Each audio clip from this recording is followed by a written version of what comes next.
This is my final project for English 1301, and I'm going to be discussing the questions that we were given as an outline in the first part of this project. The first question I will be discussing is, what have you learned about the writing process? I learned that drafting is very important. Having the option of seeing what you're going to write about beforehand is very helpful. In my opinion, I believe that everything that's drafted helps with the final because it gives you an idea of what to write. I feel like when you don't have a draft, you just go in like head first, and that's when writer's block is very popular and very prone to happening when you don't start something in as a draft.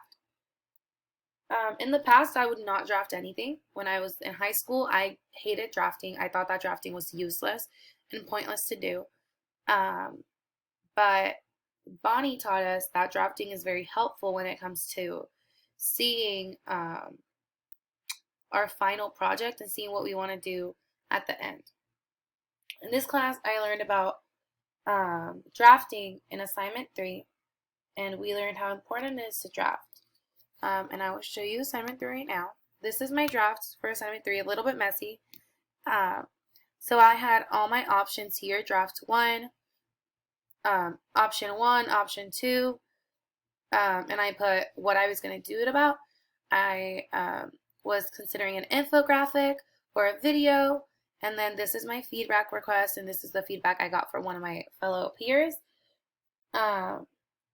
This helped me with my final work because I didn't just write like what type of thing I wanted to do, whether it was an infographic or a video, but also how I was going to write it out or what I was going to say. Here I wrote that I wanted to state the gap and the problems, and here I wanted to make up graphs and questions and be interactive with the video.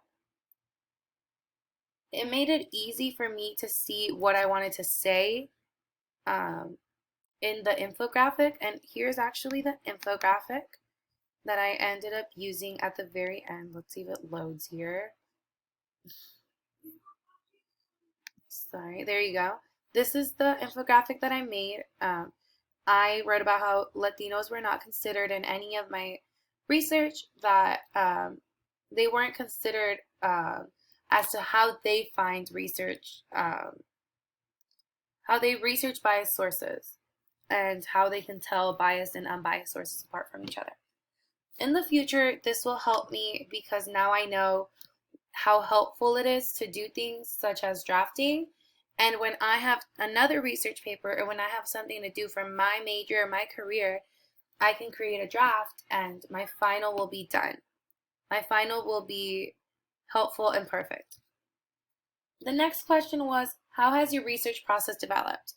I learned the difference between credible and non-credible sources. That was the root of my whole, that was the choice of my research this whole semester. It was credible and non-credible sources and biased and non-biased sources. In the past, I wouldn't think twice about a source. I would just see like, oh, www.wikipedia, right? And I'd be like, okay, this seems like a credible source. I will use this as a source. And I wouldn't look for the author. I wouldn't look for their background. I wouldn't look at anything that they would have. And I just wouldn't analyze anything that I was provided with. I would just take it and move on with that. In this class, I learned that it is very important to do research and to find credible sources. And from this, I got this from our crap sheets in, I believe, assignment. Oh, I'm so sorry for not being prepared. I thought I had this open too, and I don't have it. Here we go. Our crap sheets. And here we just answered like questions. We did an MLA citation, and we answered questions about our sources to determine whether it was credible or not. Oh, I did have it open up here. Sorry. Whether it was credible or not, and information such as what year it was posted, when it was revised, who wrote it, all of these questions, if they're qualified, if there's any information about the publisher and the author, any contact information. My research was about how to distinguish credible sources from not credible sources. So the fact that I was able to do this, it didn't only help with my research, but it taught me that it is important to conduct something like this so that our research can be thorough and that it can be as perfect as it can be. No research is perfect. There's always going to be gaps. There's always going to be doubts. But this helps better our research and make it more reliable. In the future, I can use this template of a crap sheet to find um, my research. Like if I'm writing a research essay for, I'm a criminal justice major, so if I'm writing a research essay about criminal justice, I can use this for my citations and make sure they are credible and that I can cite them, because it becomes an issue. Not only credibility also creates an issue of biasness. So I try to do my best and find how the author was, how credible they were, all of their information, so that I can figure out how biased they were being. The next question was, how has your approach towards finding secondary sources changed from the beginning and the end of the semester? This semester, I learned how to find gaps in research. I never actually thought about that before. I was never taught that there was gaps in research.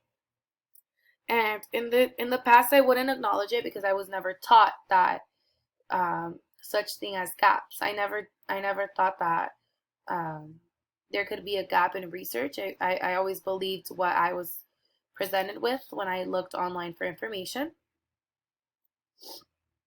In this class, I learned by comparing my sources that I can find a gap. Not only comparing them with each other, but kind of just seeing who they take into consideration, whether it is people who do drugs or people who go to school, Latinos, anybody that they take into consideration. That's what a gap is. A gap is whether they take to question if they take into consideration, I guess you could say, people who aren't mentioned, because a lot of the time the sources they either state who they're going after or who they are directing their research towards, or they won't state it at all. So you have to find that gap and find where it's that cutoff, and see what they're not mentioning or who they're not considering.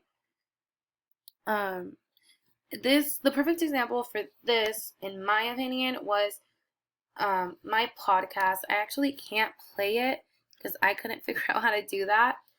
But my podcast spoke about the comparison between all three of my sources and how one of them considered Latinos but the other one didn't, and how they differentiated in the way they explained things, in the way that they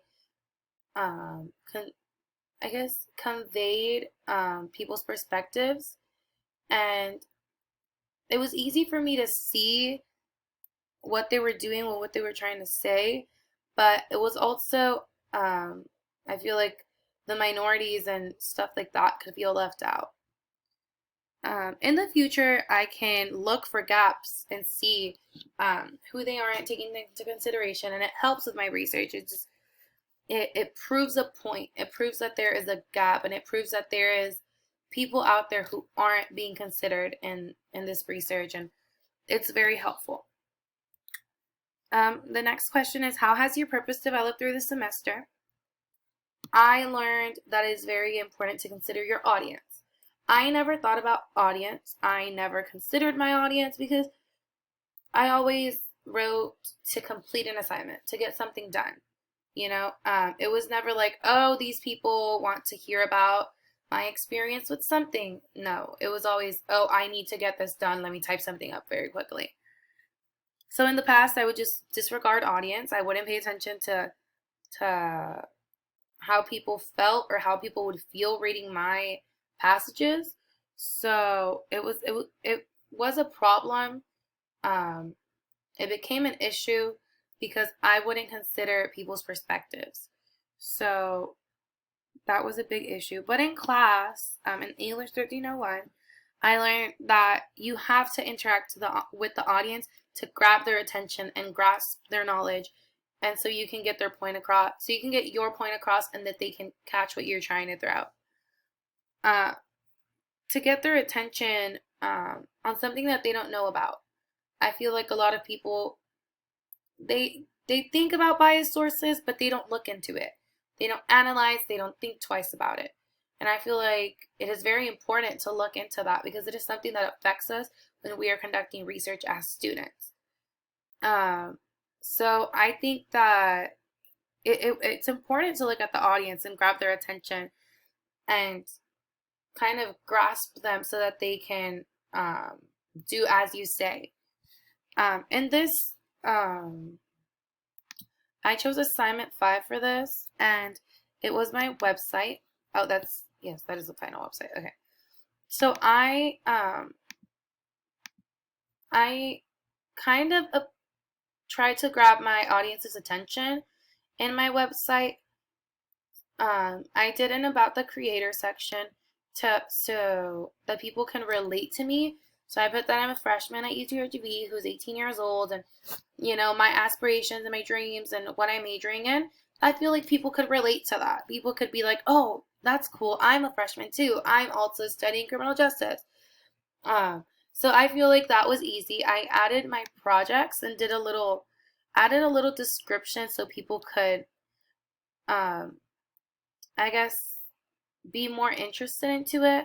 I feel like a lot of the time people see something like this, like a big paragraph, lots of text, and they're like, oh no, I'm not going to read that. So, I tried to grab their attention and say, like, this is what this section of my projects are. Like, this is questions that I'm asking, just so people could be like, oh, this is what this is. Like, that's interesting to look at. And my homepage was a little bit of books, because research comes hand in hand with books and texts. So I added that. I tried to use like colors that would grab somebody's attention. I feel like I could have used brighter colors to grab people's attention, like, hey, I'm here, hello, but I used what I could, and this was my best way to grab somebody's attention.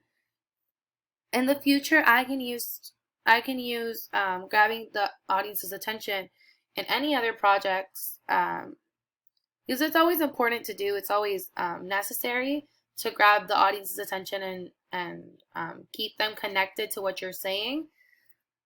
So now I can use that, and now I can be like, hey, this is what I'm trying to present, whether it's in a project or an essay, a PowerPoint, just try to grab the audience's attention the best that I can.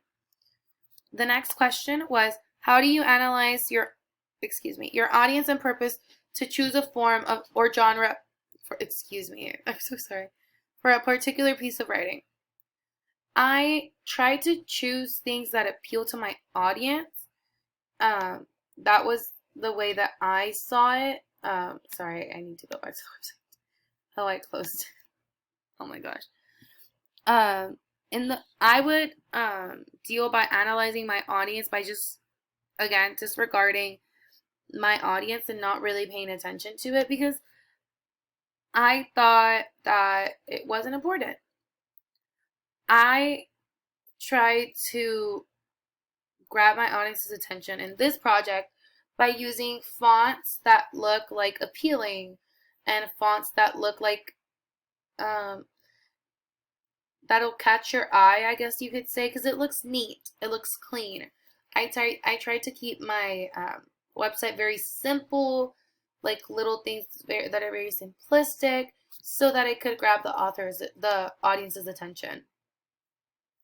I tried to use like here italics, I'm sorry, and underlining to show like this is what this is going to be about, like a little title piece. And then I used Times New Roman for the regular thing and explained a little bit about each project.